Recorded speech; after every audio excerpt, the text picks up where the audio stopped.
Hey everyone! I'm happy to see you again here on my channel. Finally, we are able to witness the long-awaited release of the second part of the Skibidi universe's 20th episode. And the great news is that it was literally bursting with lots of crazy events and fun riddles. I'm going to break down this whole episode for you guys, so in the process I'll show you all the secrets and Easter eggs that you probably didn't notice yourself while watching. What is the actual nature of the Titan we saw? Will Speaker Toilet Titan manage to actually come back after the final battle occurred in the episode? How bad was he injured during this dreadful fight? And will he really be able to recover from it? What is the actual reason and purpose for him getting into this multiverse? Make some tea, grab your snacks, and be ready to watch this video to the end, because I gathered just a ton of awesome information for you guys, so you will definitely enjoy it. Let's go! You must have remembered that as I was analyzing the first part of the 20th episode in my previous video, I said that this Titan looks pretty similar to a Bionicle or some Lego copy of Titan Cameraman. But what really occurred to me afterwards was that this guy's actual name is TCM 2099, which is an abbreviation of Titan Cameraman. Those numbers possibly indicate the date when this mystical creature had been created. And what's so cool about it is that it proves it came from the future. Yeah, it gets crazier now. After all, I can clarify that all kinds of transportation and technological advances we saw in the early episodes of the original series occur around the same time with us. So I can assume that those events take place in the year close to 2030 or something. But what was the actual reason for this Titan ending up here? And that's why you're watching this video right now, guys. Because I have a theory that will totally blow your mind, which will be fully explained later in this video. Now the episode starts. At the very beginning, we see the same scenes that finished the previous part. Although we can notice that this time, Titan looks a bit different, which seems to be quite clear if we'll compare the scenes from both parts of the episode.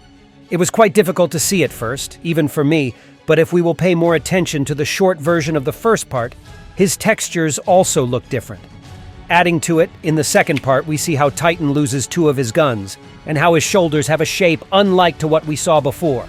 I like this new version of his appearance way more, and now I can surely call him the real Titan. We got the leak of this part from No Skill Clutch's Discord server, where we can also notice the same types of guns, but they were not presented in the final version of the episode. It doesn't really matter though, so now it's high time to see this guy in action. He punches G-Man, but Jimmy is sleek and able to dodge the Titan's attack with ease. After that, G-Man stabs him in the back, but it doesn't seem to bother this Bionicle at all. So he engages in the closer combat with that prick.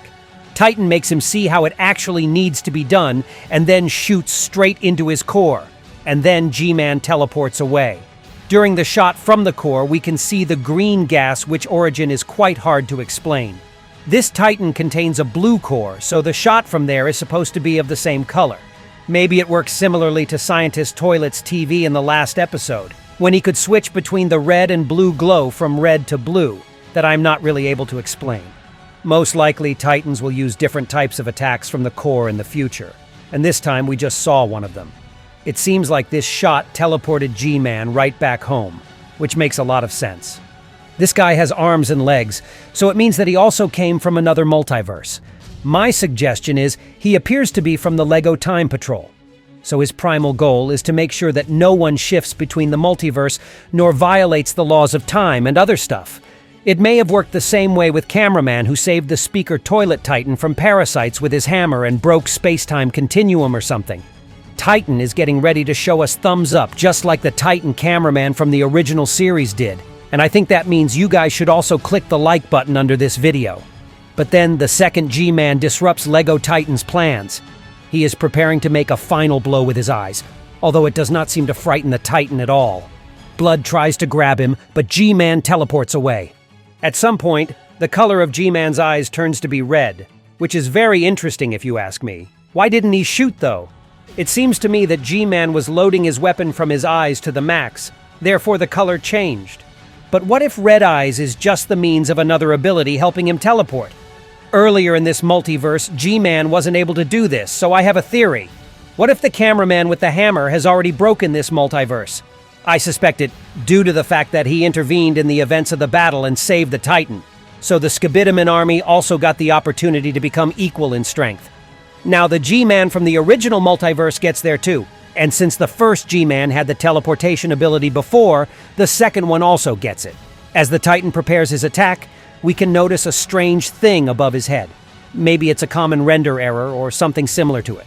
If you guys have some ideas on what it actually is, be sure to write it in the comments below, as I will be very interested in reading them. At the end, we see that poor guy who got destroyed by two brothers in the last episode. But his location has changed.